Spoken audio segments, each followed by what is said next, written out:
Okay, today's guest is one of, without exaggeration, one of my favorite people in this world. I've known her since the age of 3. Yeah, we met in kindergarten.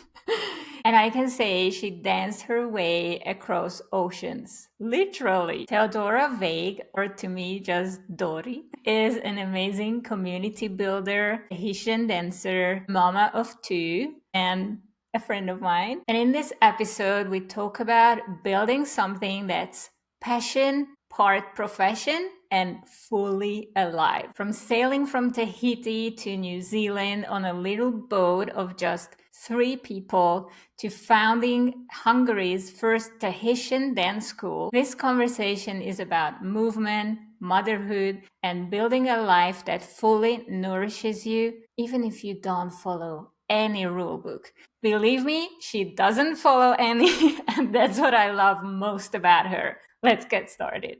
This is the Leap, Live, and Lemonade podcast. Hi, I'm your host, Esther Godor. 12 years ago, I took a big leap. I left my corporate job. I moved into a new country and started a business from scratch in my 5th language. Today, I run a boutique launch and systems agency, helping ambitious entrepreneurs build smart and scalable digital businesses on Kajabi without having to do everything by themselves.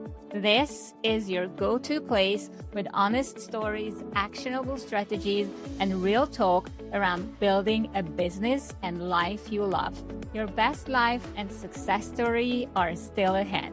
Let's write them together.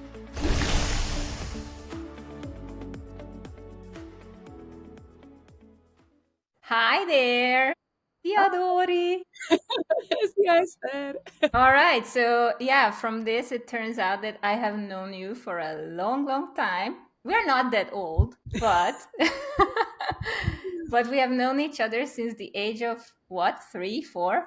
yeah. Well, as long as I can remember, I've known you. Yes, that's amazing. I think nobody will be able to beat this on the podcast. No, you never know. Yeah, but I'm so glad you're here and thank you so much for joining me today. I'm super excited. This morning I went through all the things I like. Normally, before I do a podcast, I jot down the questions I want to ask, and they are normally like 8 to 10 questions. And with you, I think I would have a 200 questions. So at some point, I just stopped. Cool.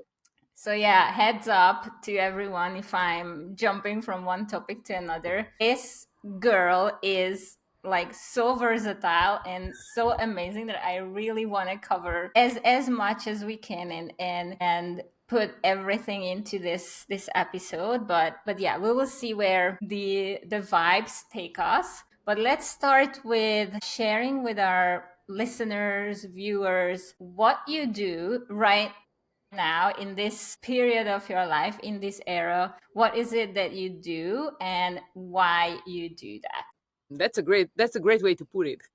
that? Because actually, I'm doing many more things than I would feel like is enough for a life of 24 hours a day. And I'm trying to, like, every single week I'm trying to do the math and do the reflection of, like, okay, is there something I can omit? And right now I feel like there is nothing. Like, all the things I do, I feel very lucky, because it's, on the one hand, it's a bit too much, but on the other hand, everything, like, I cannot let go of anything that I'm doing. And not because it's yeah, for different reasons. But first of Hmm. all, I run a dance school, a Tahitian dance school in Hungary, in Budapest, and online. So I call it my first child, the dance school, and it has been active for the past 9 or 10 years. I started it in 2015, and I do it because first of all, out of passion. I think I love dancing and movement and movement art, Hmm. and I love building community. Those are my two most important drives, and those are the two reasons why I do the dance school. And Hmm. it turned into, like, obviously, because it's a dance school, it turned into a business, or let's say, a side business, but that was not the main goal with it. Hmm. Second of all, I have two more children, and they are real flesh and blood children. So I'm a mother of a 7-year-old boy and a 1-year-old boy, and that's already a handful. And I should have started with that first, because since they are so small, they really require a lot of focus and attention and time. It's a very, I guess the first, especially the first 2 years, but I think the first, let's say, 10 years are very, very special in a kid's life. So I try to be as present as a mom as possible. Hmm. And third, I have a day job. Let's say I wouldn't call it a 9 to 5 job. We can talk about it later. But I have a like I'm an employee at a very, very cool company called Kinsta, and I am the culture team lead for Kinsta. That means that I organize online and offline programs, team building programs, meetups. Because it's a remote company. So once a year, the team members can meet once a year, and I organize those meetups for the different teams. Hmm. And I try to organize more and more activities online that keep people engaged. So that's my job. That's my day job. All And right. Anything else?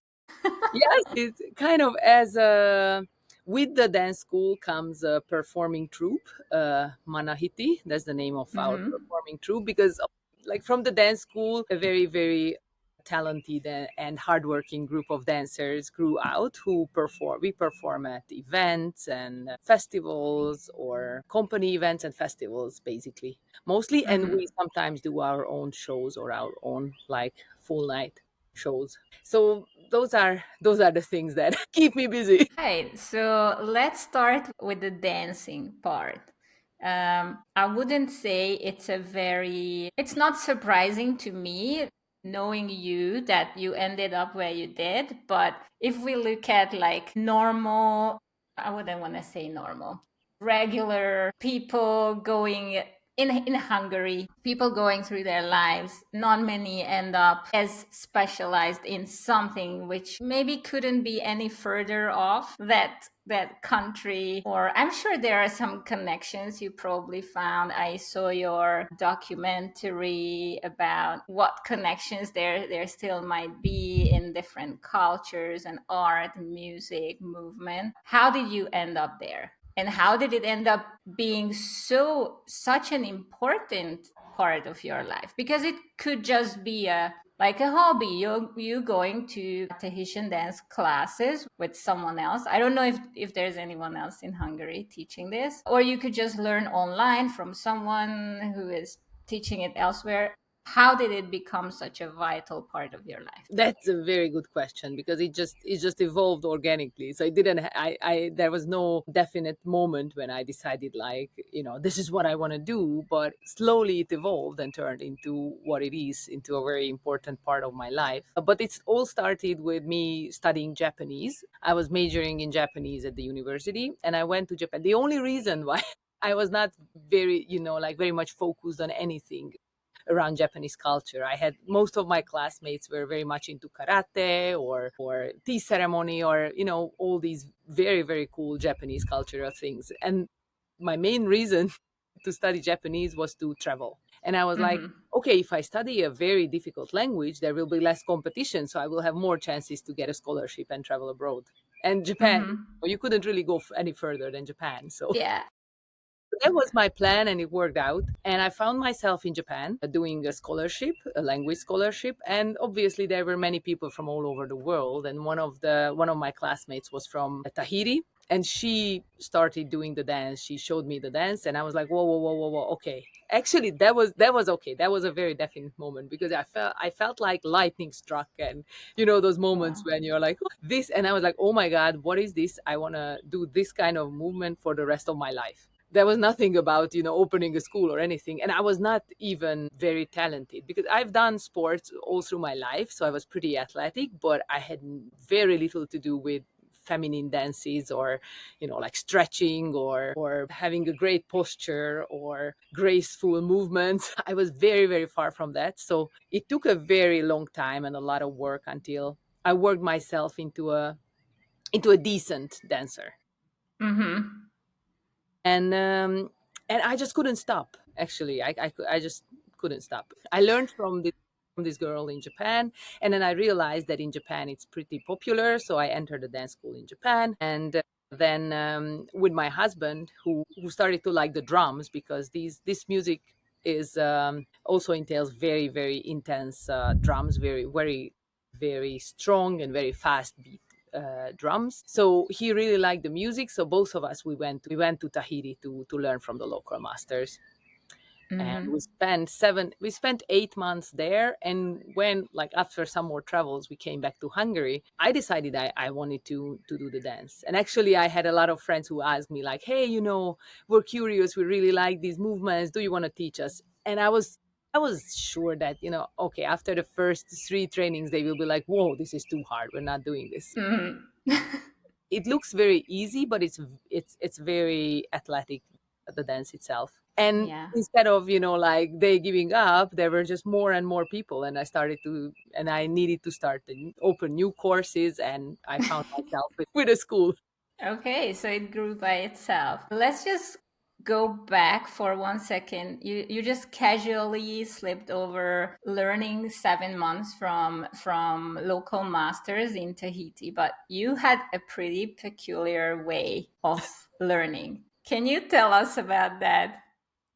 Well, we actually enrolled in a local team, because we had some previous knowledge, and we knew that there is a local festival that takes place once a year, and we really wanted to learn. I was like, all my life, maybe, I learned Japanese, and when I lived in Japan, I went to Okinawa, which is a very very like local place. I was always very interested in local cultures, in minority cultures, in different cultures. So going to Tahiti was not only fascinating because of the dance, but dance is their cultural way of expression. So I wanted to be part of, not the show dance, and not, just the way how they, present it for tourists, but I wanted to be part of the local experience when they dance for themselves, or when they dance for each other with fire and with, a lot of passion. And there is a festival each year, a dance competition. So we made our way into one of the teams, and we practiced with them for 7 months for this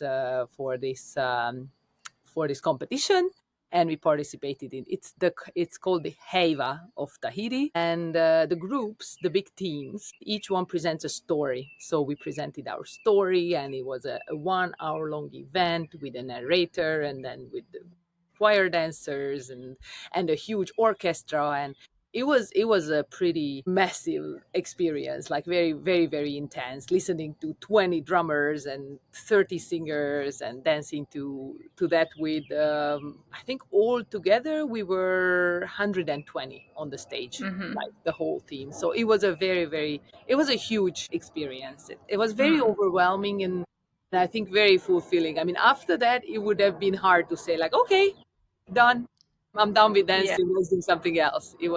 Yeah. It became a very very important part of my life, and it was a huge experience. I mean, it was interesting because I think many times tourists go to Tahiti just like that, learning the dance. And since then it's much easier, as with after COVID and how the internet evolved and everything. But when we were there in 2013, it was internet was pretty scarce in Tahiti. And the first 3 months we were going to practice, or maybe the first 2 months, and they were like, they didn't really care. They didn't take us seriously. They didn't say like, go away because this is our thing, but they were like, Yeah.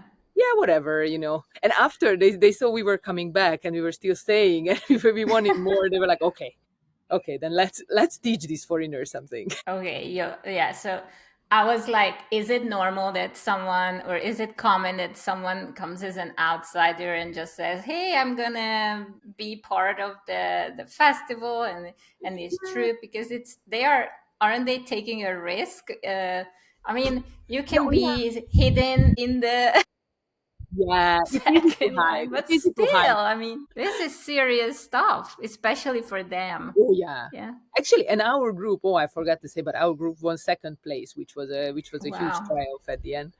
that's Not because of amazing. me. I was hidden in one of the last lines, But but you were part of it, so you had to that was work your way up so yeah, they accept you. yeah. And it's getting common, and there are, foreign troops, like dance troops, that send, for example, In the US, there are a few. In Mexico, it's very popular. So these dance troops Mm-hmm. send their ambassadors to Tahiti, or like it's a scholarship for them. But for me, it was Uh-huh. very different because for I didn't know anything about that. I was just a Hungarian, like, what Hungarian? What was that? They had no idea. I was a we were a very, very, very, very strange couple. Yeah, also you was it was between Okinawa and Tahiti that you did the boat trip? It was after Tahiti, actually. It was from Tahiti to Hawaii? From Tahiti to New Zealand, we hitchhiked the sailboat. Okay, so tell me about that. Whenever my mom says, Esther, when will you grow up? Stop doing nonsense stuff. I'm like, just think of Dory. I'm still so much more conventional, and anything I do can't be compared at any levels. Oh So yeah, tell us a little bit about that boat trip. I remember I remember the same. My parents, they were like, because we were backpacking, and we were in Tahiti, and we were calling them from time to time, and they were like, yeah, fine. And then in Tahiti, we told them that actually we went out to the port, and we asked, sailors if anyone would take us to New Zealand, and we actually found one. So we won't be accessible. They can't, we don't really know when we will have our next call, because for the next 3 months we will be in the open ocean with an unknown captain. That really blew their mind. Yeah, I think that was the moment when I was like, shall I start praying? But I I think many did think of people you a prayed. lot. Thank you. Maybe that saved us because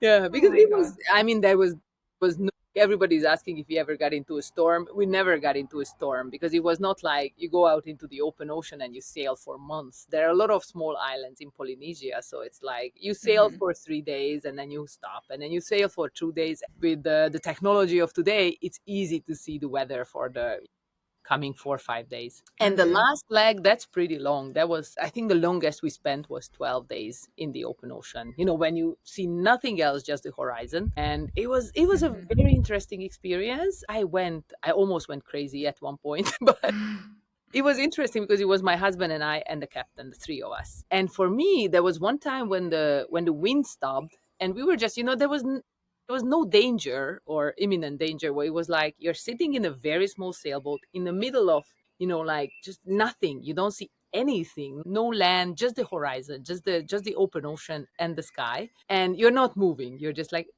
hanging there in the middle of nothingness. Hmm.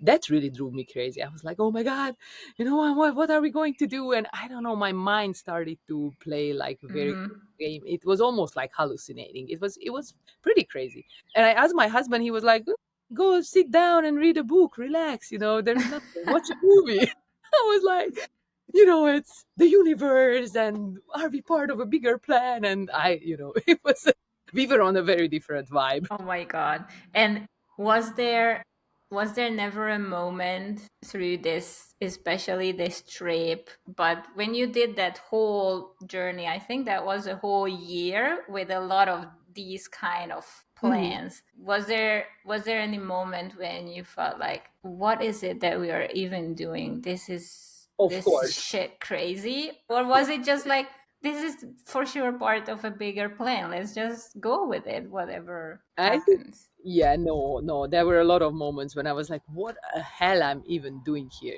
Like what is happening to me? There were many moments, especially even in Tahiti. Like I was, it was very strange, because that was the only place where we really had a plan. In other places, we were just like hanging out and going with the flow, and like finding old Mm-hmm. pubs and hitchhiking and getting into all kind of adventures. But in Tahiti, we had a plan and we had a goal. And there was this one time when we were really trying to make ends meet, but Tahiti is a pretty expensive place for foreigners. And then I was trying to make some money working in the duty free, but then I was standing all the time in a shop, so then my back started to hurt and it gave up, and I was like, I couldn't get up from the bed, and I was like, what am I even doing with my life? I'm spending all my money, all my energy, all my time here on a remote island, pretending, because I was not a very good dancer. So it was not like I arrived and they were like, oh, of course you're doing this competition, you're amazing. But they were like, seriously, you if you stand in the back line. And I was just feeling like, what am I doing with my life? That's not normal, and it wasn't normal, but it was apparently it was a part of a bigger plan. But I think my Mm-hmm. husband is much better with that, knowing and reminding me that this is what we planned, and this is we do this on purpose, and it's not just happening. Mm-hmm. I am very good at making plans and having a vision, but while I'm like doing it, I can question myself very often. Mm-hmm. And he is the one standing on the stable ground, keeping you grounded as well.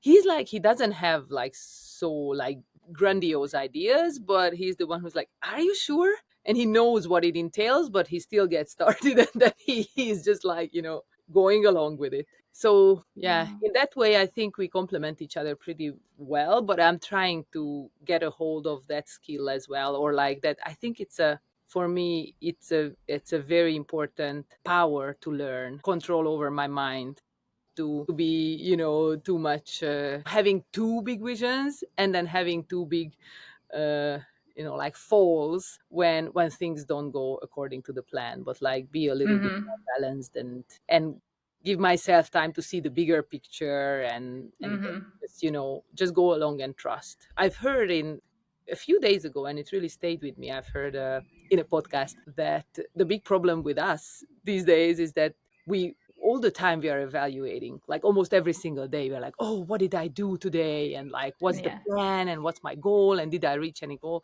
There are some periods in life when you just need to put your foot in front of the other, and like just do and trust the process, but you don't need to evaluate every single step. Yeah, we can definitely go crazy if we do too much of it. Yeah. I do every single day. So this is a good reminder.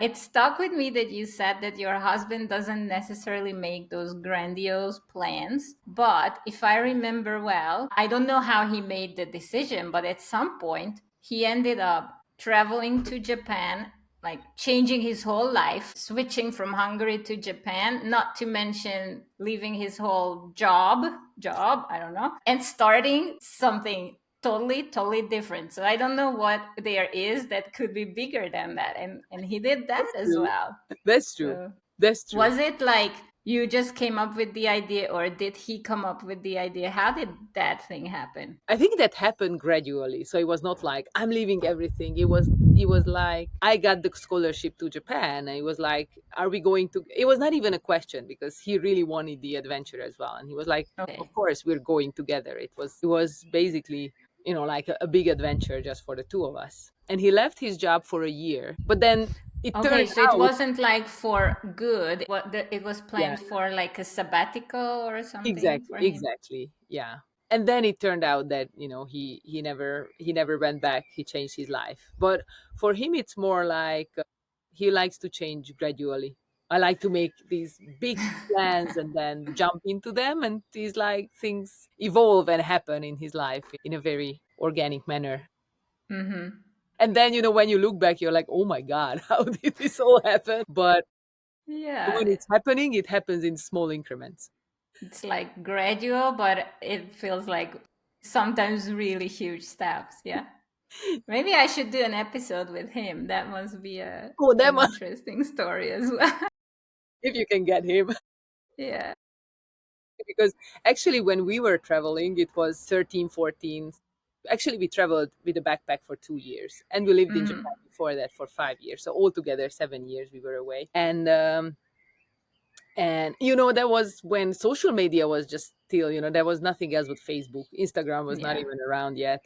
And I was always posting, and like telling people about our adventures, and he's just not very much on He social. took the photos. He took the Amazing photos. photos. Yeah, he's a great photographer, but I was the one, like promoting it. So everybody was like, "Oh, yeah, you're having such a great time." And it's funny how what social media makes out of you, because they were like, "Your husband is just, poor guy, you're dragging him along." And I'm like, "That's not what's happening. The only thing that's happening is that he's not talking about it. He's living the experience." Yeah, he's processing it on the inside. I don't know.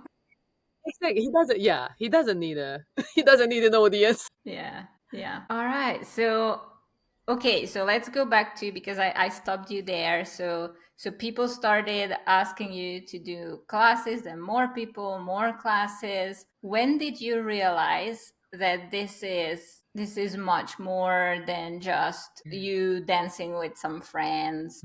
That's a very good question. I think it was in I started in 2015, and it was in 2017 when I got pregnant with my first child. Then I Mhm. realized, because if it was only me dancing with a few friends, I would have told me, like, game over, or or we're taking a few years break or something. But I felt more responsibility for the whole community that I brought together. So I asked, and that's when I started to have like assistant teachers who helped me, who helped through that period. So they were teaching some classes, and when the whole thing became more structured, because before that, it was just me. So I had, a sheet with an attendance sheet, like a written one, and I didn't Mhm. need much more.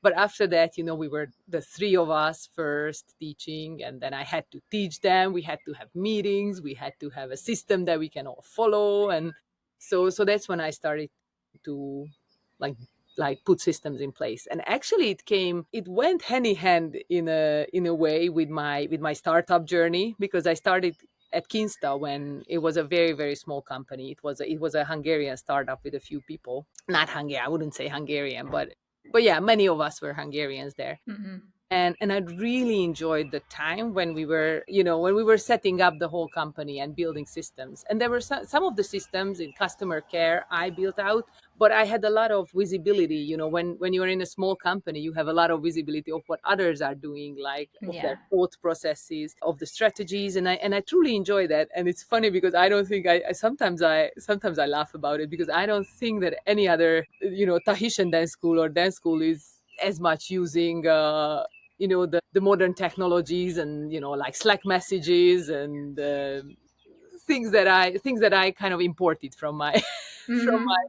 from my IT startup uh, part of my life. It's so interesting. You are saying that you realized this is something bigger when you first got pregnant, because I remember you from that time, and I already thought there was a whole system, a whole organization behind it. So you were, until that point, you were orchestrating it all by yourself. But you Yeah, did it in a way that to the outside it felt like this has been on forever. This is going to stay forever, and this is something super serious. yeah. So it wasn't visible to the outside, but probably behind the scenes, you were like, Exactly.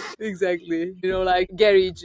How do you call it? Garage uplift or something, when you're working from your garage and you try to make it yeah. really big, make it look really big. But I mean, I always took it very seriously. I don't think I could have done it any other way. But Mm-hmm. at that Mm-hmm. at that point, I realized that, yeah, I think at that point I realized the responsibility that came with it. Before, it was like, Mm-hmm. yeah, let's dance, and I did everything for my own enjoyment. But after that, that's the first time when it started to feel like a responsibility, that it's Mm-hmm. I can't let go. I'm responsible for these people. Sometimes I feel a little bit like, with this dance school, a little bit like Forrest Gump. When he's running, Yeah. at some point he's like, I'm tired, I'm going home.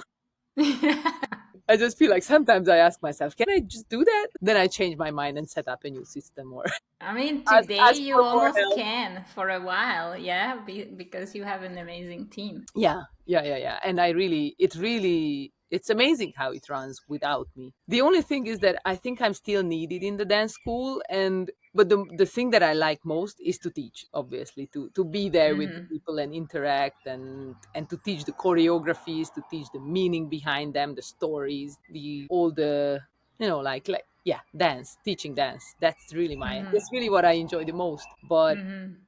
these days, that's what I get access to the least, because Yeah. I have teachers who teach the classes great, and I'm the one who is like writing the budget and trying to Doing the math. make, yeah, making decisions. Although I have help even with that, Mm-hmm. it's really I'm really happy how how well it works, Mm. with little actual work for me from me, but I still feel like I'm holding it, in my attention or in my focus a lot. How was it the first time when you asked for help? I understand that as you were pregnant, you knew you needed to do that. So that is definitely a push. But did it work out right from the start? Did you know who it would be? Was that person on the same opinion? Was that natural, or were there any bumps in that process? It was very natural in the beginning. It was very easy. I knew who I wanted to ask, and they were okay to come on board, and they were up for the challenge. I think it was difficult for them to, like they were dancing in the first row, and then they were teaching the class. So Yeah. that's a big step, and I think in the beginning it was difficult for them, but I really try to coach them into that role. Because one Mm-hmm. thing that I feel like I missed from my dancer journey is that there were teachers that I could learn from, but there wasn't anyone who would, hold my hand and be my mentor. Mm-hmm. And I really wanted to be a mentor for these people, for these women as dancers, because I knew that when you teach, you can really learn a lot more, or you will evolve and you will become the best version of yourself while you are Mm-hmm. teaching others. And also in any other way, like trying to build up their confidence, helping them to see systems and think in a different way. You think when you own something, think one of them is my age and one of them is much younger, and it was great that both of them were very open to own this whole project, because I think that was very Mm-hmm. ownership was very important from the very beginning. So it was not like me just telling them this is the choreography and this is how you're going to teach it, but I was trying to involve them into the decisions and involve them into building this dance school together. And Mm-hmm. it's a very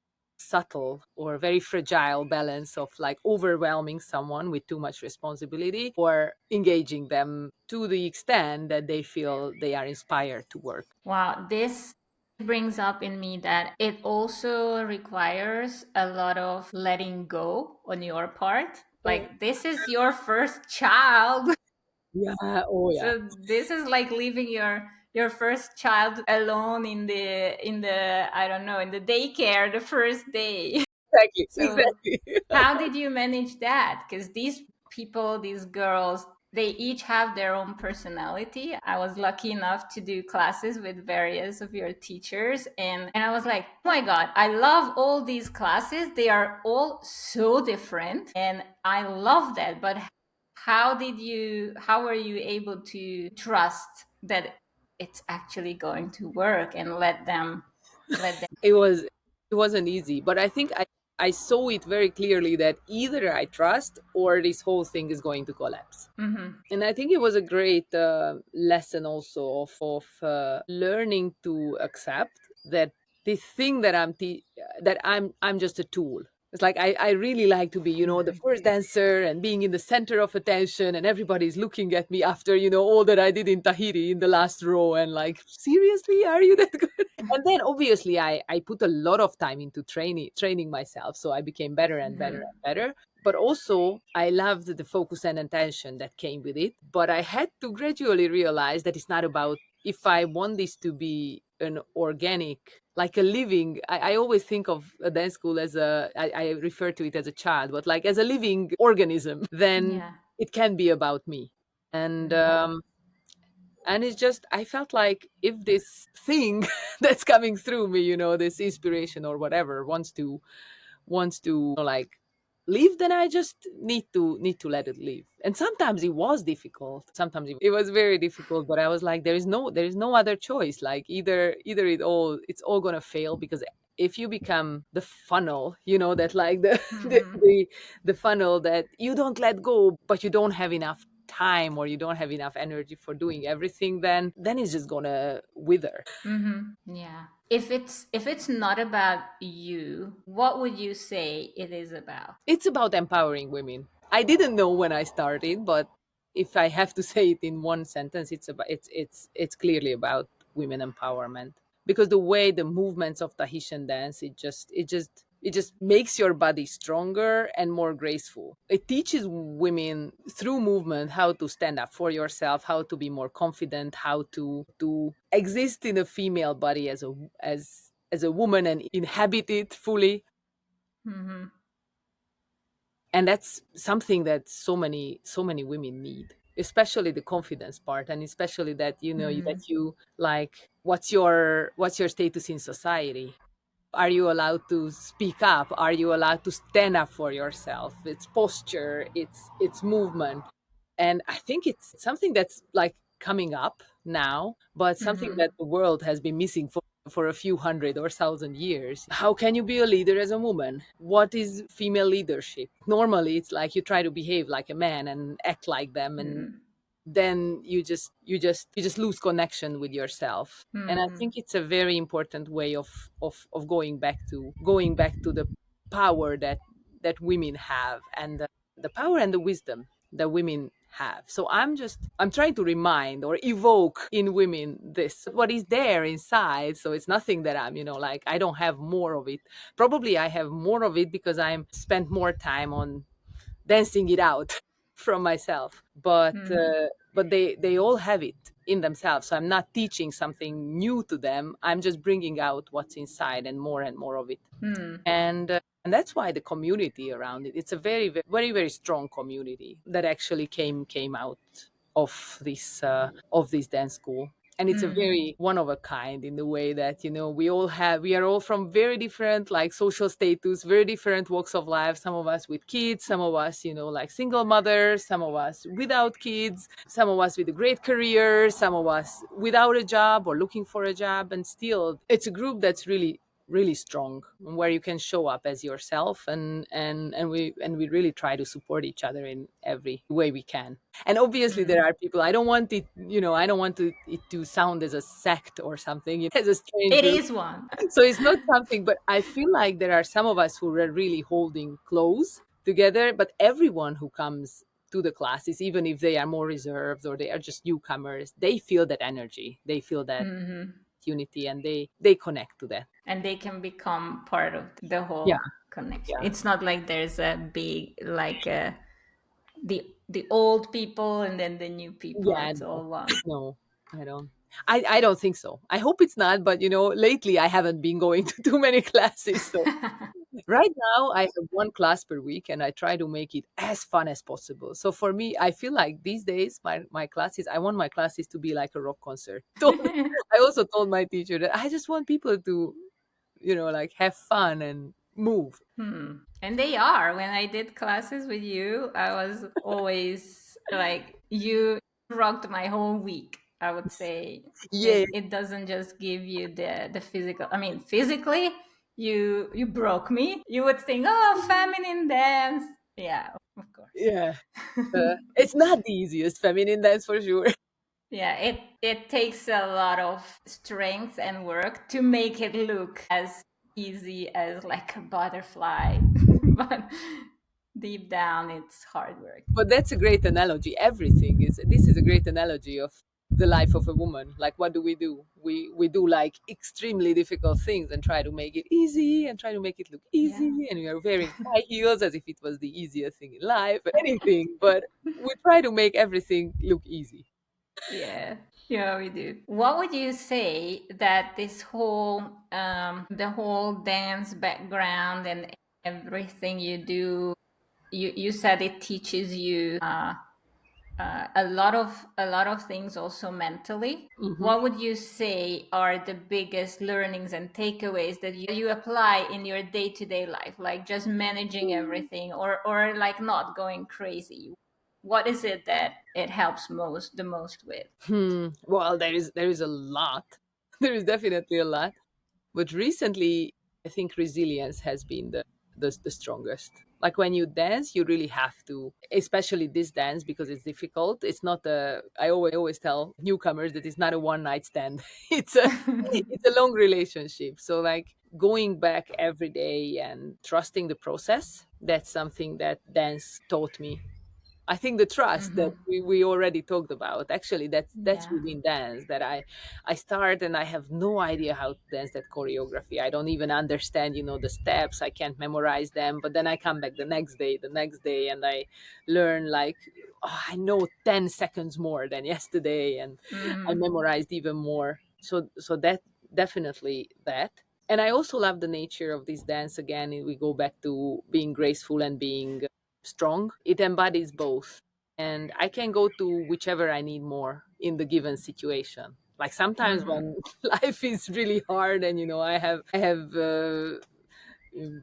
two sick kids at home, and I try to show up at work and like still give the most, then I need a fighter, like someone who is strong, and someone who is standing in her power, and someone who knows her power.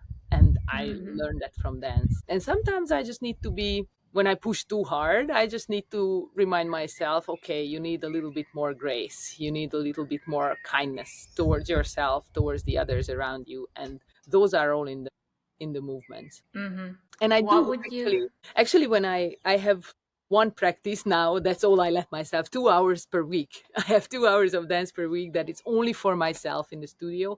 And that's where when I go back and I improvise a lot, or I know that whatever I want to practice, that's what I need in life. Like whenever I'm like, Mm-hmm. okay, let's push today, I'm like, okay. I need stamina. And then other days I'm just like, let's just like do some impro and be very kind. And those are the times that I need the other. So it's like a dialogue with my everyday. It's amazing that you have like a series of cards that you can Yeah, pull. exactly. It's an incredible tool to keep me sane. That's fantastic. And it's funny because I have these 2 hours, and even my husband, my whole okay, the kids don't know, but my husband is like, these are sacred. So if someone messes with those 2 hours of dance, I totally lose my balance. Yeah. I think he knows that if this is not there, then the rest of the time, which will be much more Exactly. complicated. So there is no messing up with. I remember, what did you call these, diamond chunks, or there was a name for this kind of time Oh, yeah. that I you add think to it your was. calendar, and they Yeah. are unarguable. Yeah, and you need them so much. I totally agree. Like my husband, I don't want to repeat this too much, but and I know I mentioned it in one episode already, that he says you need this time so the furia doesn't come out. Exactly. And yeah, And I yeah, also tell sometimes my gotta be students careful. when they are in my class, like, push harder, because then you won't have time to quarrel about stuff, and you don't have time to shout with your family when you go home. Just push hard now, and you can get all that, like, energy out. When would you say, or what would you say was the most complicated moment in the last, let's say, 1 or 2 years, Hmm. and how did you get out of that? Well, it is still very complicated, actually. Okay, so it's not a moment. It's It's not a moment of reflecting back, when was it? although it was harder. Like, this winter was definitely harder than now, the springtime. But after 6 months of being home with my baby, or being on maternity leave, I went back to work full time. So it's an 8-hour job, although they are pretty flexible with my schedule. So, Are you working now? and I work from home. I'm like, right now, are you supposedly working? Well, yeah, it's during my working hours, but it's not how I work. Normally, I work in the morning and I work at night, so I don't have to be, like, available Yeah. 8 consecutive hours. So yeah, actually, it's during the. But the point is to get my job done. But still, it's a lot of responsibilities that came back. Plus, I have this Mhm. small kid who is just like learning to walk, and like getting injured all the time. And then I Mhm. have a 7-year-old who, as his first year in school, so that needs a lot of attention as well. Like, did you pack your things? We have to wake up in the morning, and that's one thing. Then the dance school, then the performing troupe, and then we're working on reconstructing our house. So, or like, my husband is working on a reconstruction, so that takes a lot of his time and focus and energy, and mine as well, because I'm like trying to be supportive.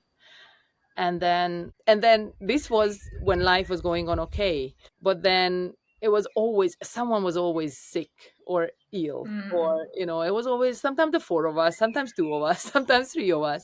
And I just felt like this is not a, like, who wants to live like this? And it's not even, that it's not even a tragedy, or like, no one got hit by a car, there is no like serious illness in the family, but I don't want to live this way. I just Mm.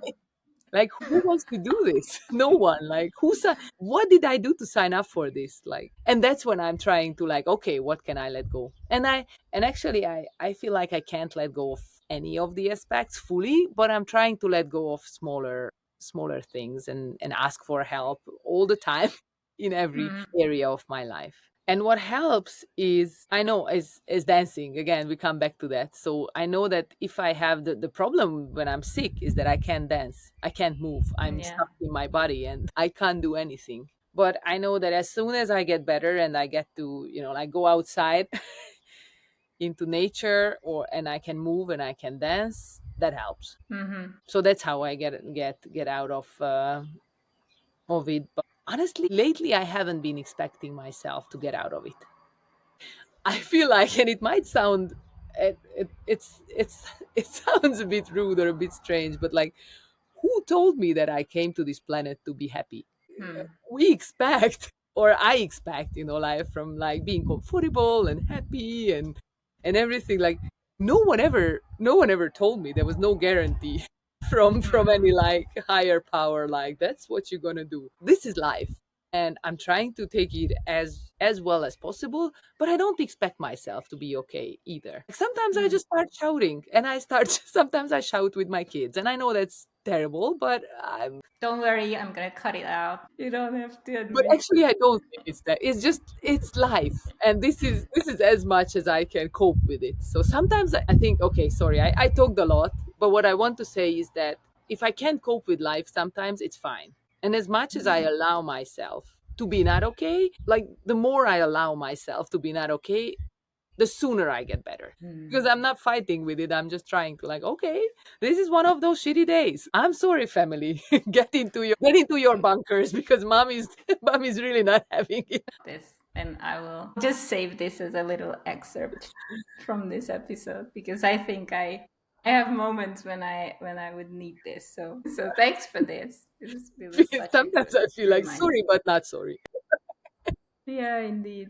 Wow. Tell me a little bit about this whole dynamics of managing the school and the job. We understand now that the job is not like you have to sit there from 9 to 5, but I guess there are tons of things that need to be done at some point. So it's still, like you said, a great responsibility. And there was also a moment. We worked a little closer together on your school last year, and I have this saying which helps many people, that if your business or your project is constantly just taking money away, if it makes you feel resentful, you have to stop at some moment and look at it and see and check if it's a real business or if it's an expensive hobby. And if it's an expensive hobby, there is something that has to be done. And this is especially true when someone like leaves everything, starts something new, and ends up in this situation, like not even being able to pay the bills, not knowing where they will get money for their employees if they have any, or their help. And then you were chewing on this Yeah. idea, yeah, and what came out, if I remember well, but you will explain, was that maybe your school is not a conventional business in a way that we think of a business, but you are happy with what it is, and it might not have to be a Hmm. business, and you might not have to think of the along the lines of typical entrepreneurship, like when is this going to be at the level that I can leave my job. Maybe Hmm. you don't want to leave that job. If you could tell me a little more about this process, because it helped me understand more that everybody has their own way, of building something. And as long as it nurtures you as a Mhm. person, as long as every element, whether it's personal, like family, kids, one job, two jobs, another project, as long as you find the way of all of it dancing together in harmony, where did Oh, that come from? Then that could actually be your perfect solution. yes, that's the short answer. Yeah, actually, and it was great when you told me that, because I always felt like, yeah, I'm just not doing it right. Hmm. But after some time I started to own it, that for me, actually, and I realized that I love my job. I don't want to leave my job. It's not a 9 to 5 that I'm nailed to the chair, or something that I don't like. It's something that I love doing. And I'm doing, as I've said, movement and community building are my passions, and I do community building at my job, and it's very international. And I felt like, I was like, okay, when will be the time to leave my job? It never made me excited. I was like, no, Hmm. I don't want to leave these people. I don't want to leave even the responsibilities. Of course, that not everything is fun, but life is not always supposed to be fun. It's just, and I started to own this, that I think, for my personality and for the way I'm built, always, like, even in school, I always had to do two totally different things, at least two totally different things, to keep myself inspired. Because Hmm. for me, these are not taking away the time from each other, but they are nurturing each other. And I love shifting perspectives. And Hmm. I work very differently at the dance school with the women that I'm leading, and I work very differently as a culture lead for a global team, remote, working in English, and listening to people who are very, very intelligent, but I am the one who is responsible for their, that sounds strange, but for their emotional well-being, not intelligence, but for their emotional well-being. And I'm the moderator Hmm. there. So it's a very different, I'm at a very different level in these two settings, but the two, like, intertwine, and they really nurture each other. And I get ideas when I'm at Kinsta. I get ideas for my dance school, and when I'm at the dance school, sometimes I get ideas. However strange it may sound, but I do get ideas from my dance school that I then can implement it at the company. And these Hmm. and without this shift of perspective, this I would not be the same person, and I would not have the same amount of creativity and ideas that I have, like this. Because I just can't imagine being enclosed in one area of life, Hmm. or having one focus. To me, it doesn't sound like, oh my God, if I could do it all the time. To me, it sounds like a prison. And even with dance teaching, if I had to teach it like 5 days a week, 5 hours a day, or like just focusing on that and giving private classes and teaching beginners and teaching, I would kill myself at the end of the second week. It doesn't sound like a dream. Hmm. So that's why I felt like, okay, as long as it doesn't, I mean, the business, I'm very proud that the business is sustainable. At least it sustains itself. I wouldn't say it sustains me, or that I get Hmm. a good salary out of it, but at least I don't need to pay for it. So it's not an expensive hobby. It's more than that, but it's less than a job, definitely. Hmm. But I'm at this point in my life, I'm fine with it, because I get a lot of value out of it. Hmm. And it's not always measurable in money. I mean, the value that I get, and the friendships, and the support system that I have through my dancers, they are helping me. One of my dancers is the godmother of my child, and she was present at the birth because she's also a doula. And the other one, last weekend, I wanted to go to a wedding with my husband. So another dancer volunteered to come here and sleep and watch my baby at my house Hmm. while we are away. So I feel like it's a tribe, or it's the village that we are missing, that they say that Hmm. you need a village to raise a child. And not only to raise a child, but to have a sane life, I think you need a village. And my village is my dance school, so I'm not letting it go, even if it's not, like, prosperous, and I'm not making shitloads of money out of it. Hmm. Wow, this is beautiful. Like one area feeds the other and they are both feeding you. You just Yes, found you put together the perfect puzzle for you. it's not perfect.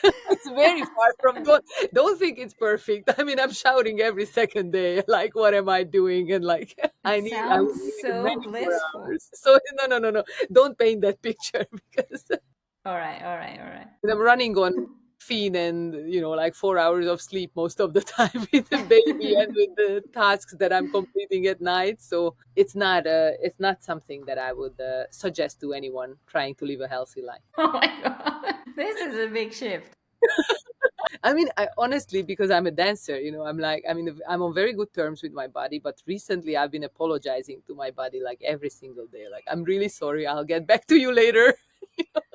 Right Oh. now, it's not the time, but I promise I'll take care of you and give you good food and not just caffeine, and I'll keep you fed and I give mean, you you some are sleep. still Not right still now. in the period in the you are in the period of patience with your body, I hope. Yeah, yeah, I hope. All right.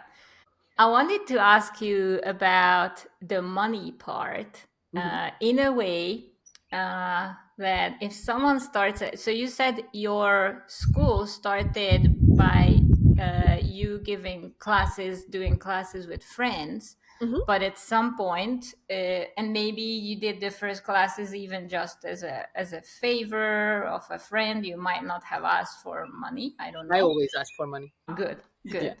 Well done. I felt like people don't take things seriously. Free things are not taken seriously. So true, so true. I wanted to ask you, how did it get to a point that now it actually sustains itself? Did you always feel like you asked for the right amount? What was your internal process of actually getting it to a point where now it sustains itself and the whole system seems to be working? Well, it might be a plug, but you helped me a lot in that process last year trying to get it to, like, we changed a lot of things in the system. For example, not letting drop-ins, or like stopping having drop-in people and going full on to membership. That was a very, very important step that I think gave a lot of peace of mind to myself, my teachers, and actually it helped massively the school. So I think if there is only one thing, that was a huge step that helped me Hmm. think like, okay, I can sleep well, because it's not like today it's sustainable, but who knows, tomorrow, what will happen tomorrow. I feel like it has having a great cadence. And I also had a business coach before that who helped me set up my first budgets, like I think around 2020, so a few years before, because everything was just like, yeah, I pay for this and I pay for And a that. few years after already running it? Yeah, Or actually, yeah, what? yeah, because I studied languages and arts, so I have Hmm.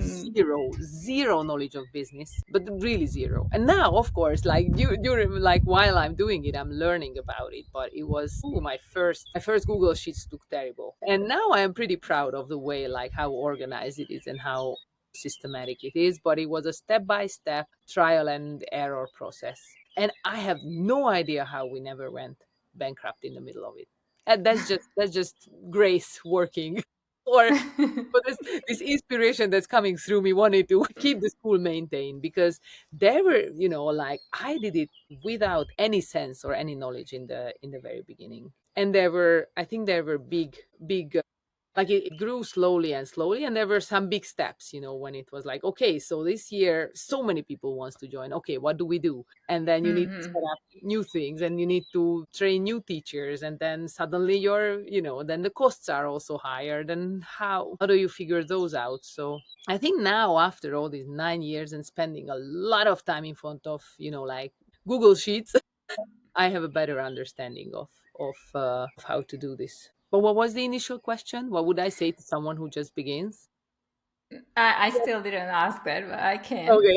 The question was how was the process of like, I know once we talked about it, like in Hungary the whole situation is not like people generally are like, where could I spend more money? Yeah. Oh no. Oh, no. And the activity you do, even though from what you just described, I think there will be people whose whole life is turned around just by belonging to your community. When someone starts out, it's not necessarily perceived as such. It's like a hobby. Yeah. Yeah, So it exactly. might be even perceived on someone's list of priorities as maybe not the top one. Of course. Yeah. So how do you still keep your ground in asking the money for it that you deserve, that your team Mhm. deserves, that your whole system needs? And was it always like that? And how did you move maybe from you also perceiving it like, oh, I can't ask for more because of these reasons? Mhm. Or yeah, I do have to do that because otherwise it might not survive. Yeah, exactly. It came with the experience of having all those years, like doing the same thing. And also it came with the experience of I know so much about it because I spent so much time learning it and I spent so much time teaching it. So obviously the first year when I just started to teach and I was teaching others people choreographies that I learned, before, it was very different than right now when I'm, like I'm preparing all the choreographies. My husband write the drum solo, so all the materials are prepared by us, and all the energy that I put in training my teachers and all the time that I put in teaching dance, and I know the value of what I'm doing. So it's easier to say it now that this is what I'm worth. It's easier to say now with all the experience and with all the work that I put into it. I couldn't have had this confidence in the first year. I don't know how to have this confidence in the first year, and I don't know if it would have been legit. I mean, now I know what I've put behind it. So that's one thing. And also because I am the only one who sees all the numbers in those sheets, Hmm. like how much we spend on our systems, on like on the services. There's so much to to spend on. So it's just like, if it's not sustainable, even if I really have a vocation for this and I really feel like it, that I do it from the heart, I'm not doing it for free, and I'm not doing it if it's not sustainable.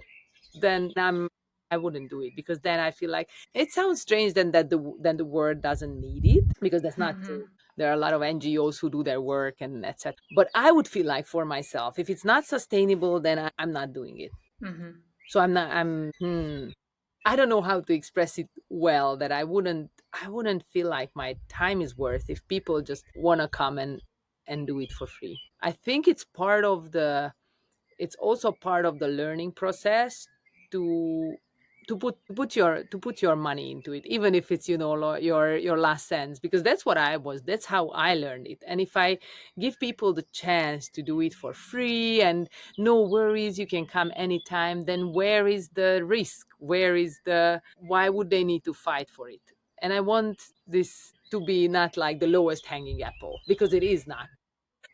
And but I also know now that, yeah, it's just the nature of the market. I mean, I'm in Hungary, which is really, as you said, people are not really looking for places where they can spend even more money.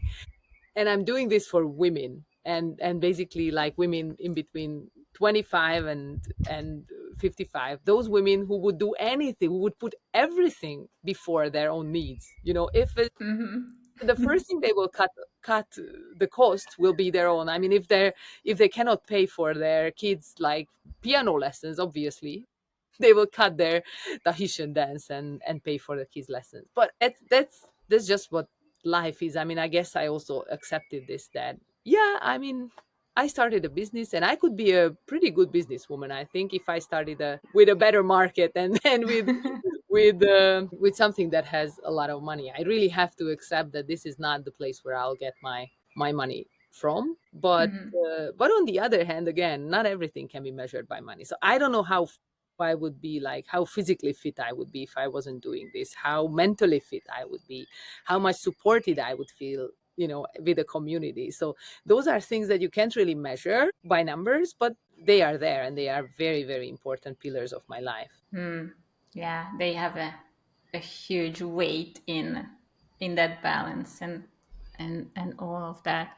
Would you say recently I have been pondering on this a lot, like I have been doing different things over the last 10, 12 years, and I have been thinking of, okay, what makes me survive and still keep going and never never thinking like, my mom still asks me like, when are you gonna look for a job? This never ever, it came up in my head once since 2012.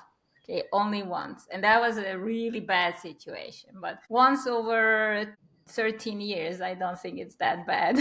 Yeah.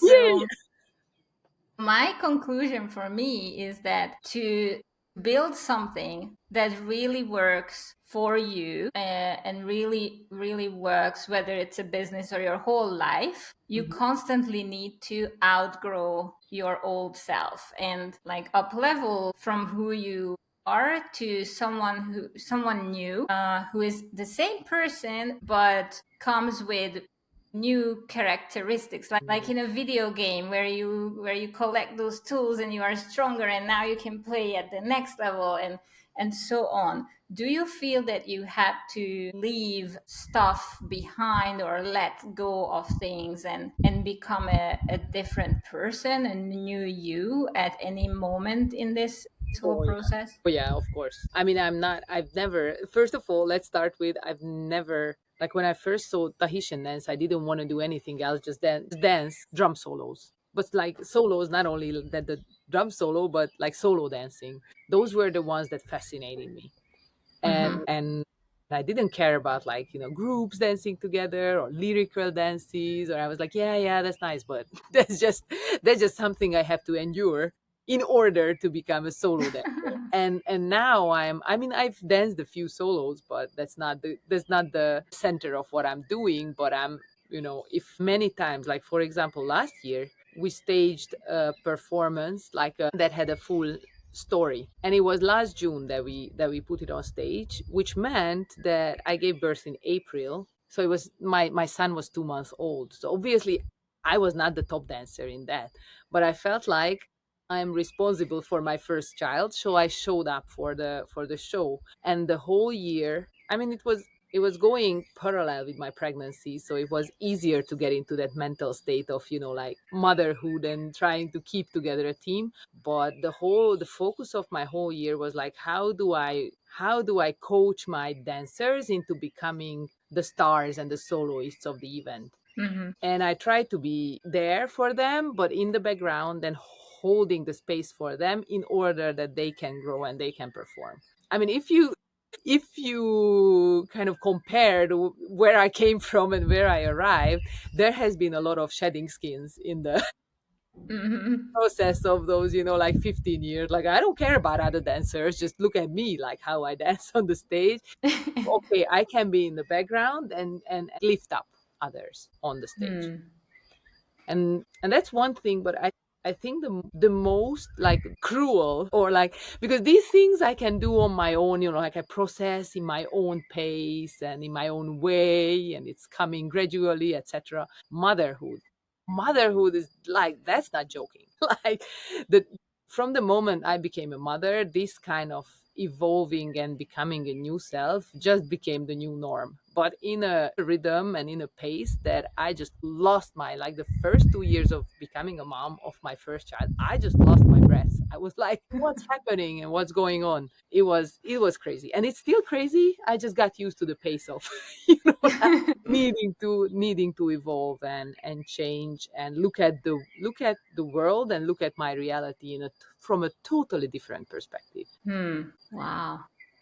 It's And crazy, really. Even when I think of it, I get dizzy. what would you think is next then for you? Like, what will be the next? Can you imagine yourself in like 3 years' time, 5 years?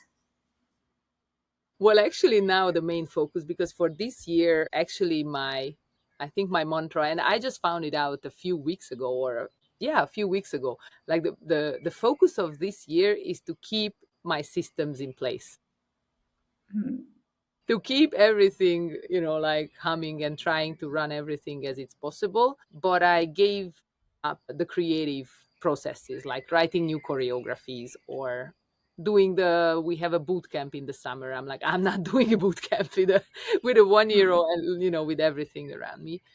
And I just realized, like, okay, I I now I clearly see that I gave up on the creative endeavors, but I can do this for my son to grow a little older. So it's just temporary. So in Hmm. 3 years, because what I realized after my first kid is that, like surviving the first 2 years with a kid makes you, like, gives you superpowers. If you survive that, you can do anything. Like, and now I have, like, I'm doing it double, so I'm really hoping that I will have some more new superpowers that I haven't thought of, that will come out after he passes, like the first 2 years. I can, like, write a new story that I can do the new choreographies for. And also, I'm hoping to go back to art, because I studied design and like handcrafts at Hmm. school, and I really want to have my time back to create, just at home, silent, like nobody disturbing me, just I can only hear the sound of the paint and nothing else. That's what I'm that's where I see myself in 3 years.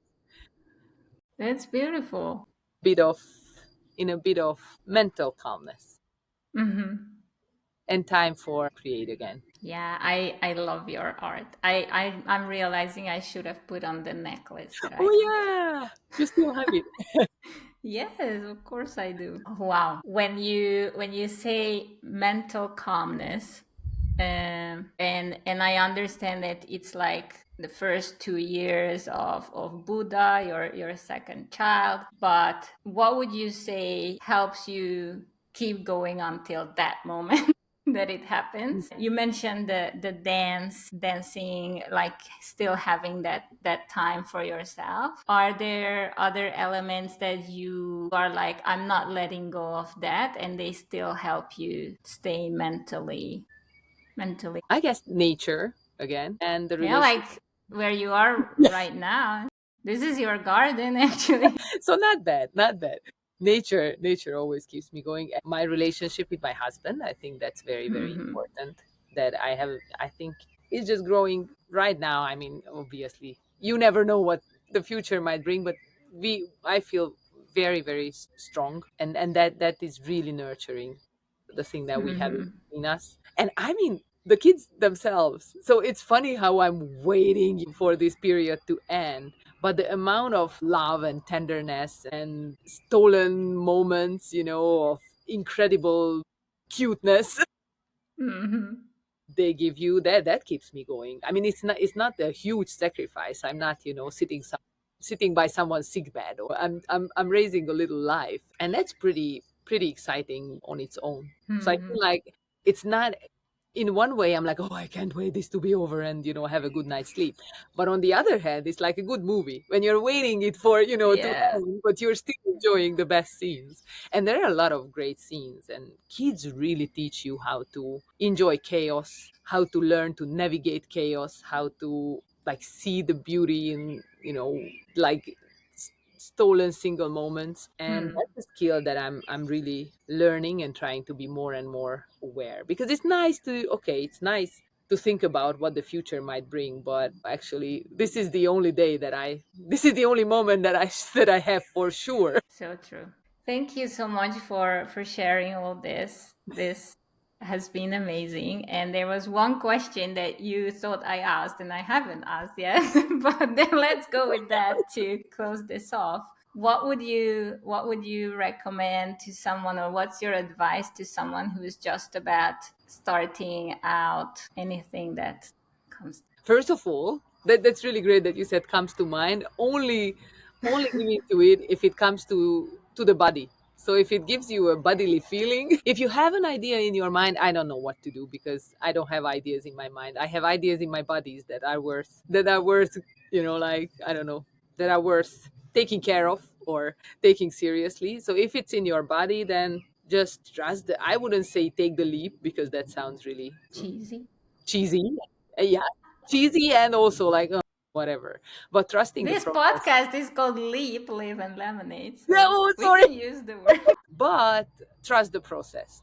I think trusting the process, that's extremely important, because if it's something that you feel in your bones, it will be really hard to get rid of.